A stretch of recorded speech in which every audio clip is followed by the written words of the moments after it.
Hello, this is Craig Lane with Health Alchemy and our many health-free educations. Today we're doing some more of the sort of this theme of early warning signals. And one of the early warning signals in spirit is understanding that the consequences of our choice right now into the future. So this video, we'll call it Future Self Veto. So what is a veto? A veto, like the president can veto a bill or a proposal by Congress. We can veto a decision that we might make. And how this came about for me is you might be asking yourself, what the heck does future self veto mean? So let's talk about choices. So we have other videos about, by the time you're in a choice, which is this or that, then there's these parts of the body that are involved in decision making. And the Chinese call this gallbladder energy. And so courage to make the right decision, right? So if you're in a choice mode, then you've missed the flow. So that would be the video to watch is the relationship with grace. And the other video is the higher markers of health I have. And one of those higher markers is fluidity. So you don't get stuck in either or this or that duality.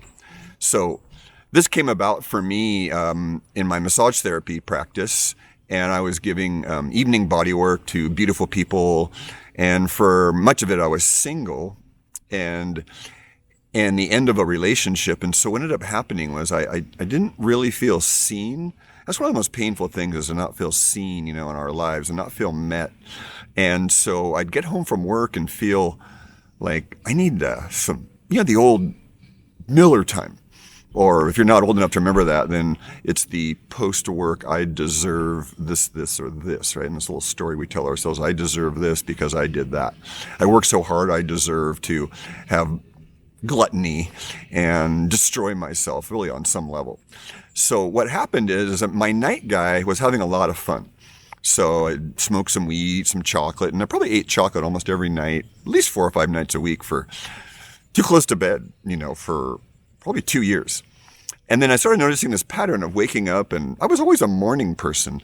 And so I really liked my morning guy, and so and I was never really much of a night guy, so I was a morning guy. And I could never really understand those people that wanted to stay up till 2 or 3 in the morning. It's just like, well, that's the time in nature where things sleep, just watch nature, So it's not natural to be up at night. And there's other reasons for that outside of this. But for me, then I came to this aha moment in the morning, which was, oh shit, night guy is screwing over morning guy.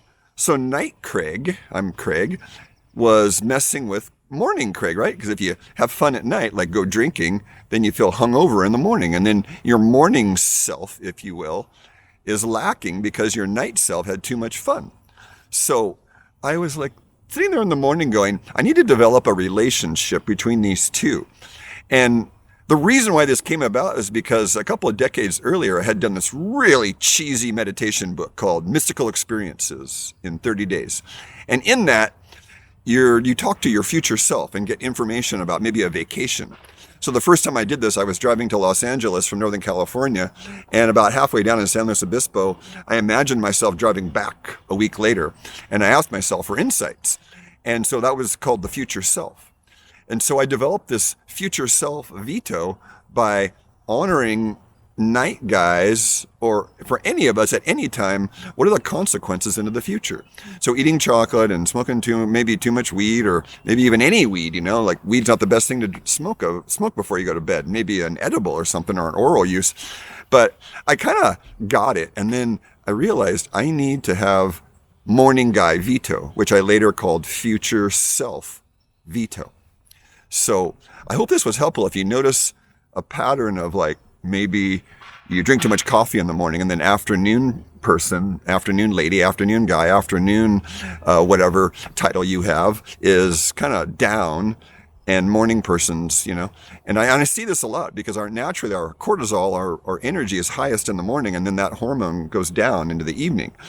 And then our melatonin, or our resting hormone, is highest in the evening and lowest in the morning. So those two should cross at some point. And so in Chinese, they call the afternoon sort of kidney restore time. Generally it's that afternoon nap time. Generally, it can run after lunch, 12 or 1, all the way up until 5 or 6. It just depends on what time you wake up and what time you're going to bed and how your patterns and rhythms are, right? So the most important thing to realize, little digression there. The most important thing to realize here is the takeaway is to be responsible and take ownership for the choices you make now into the future. And that's future self veto, so that you can live a happier, more productive, and thriving life by seeing these are the consequences of my choices. Thank you very much. Craig Lane signing off. Please like, share, subscribe, and even comment. We like to have discussions. I'm not the end all for everything here. Thank you very much.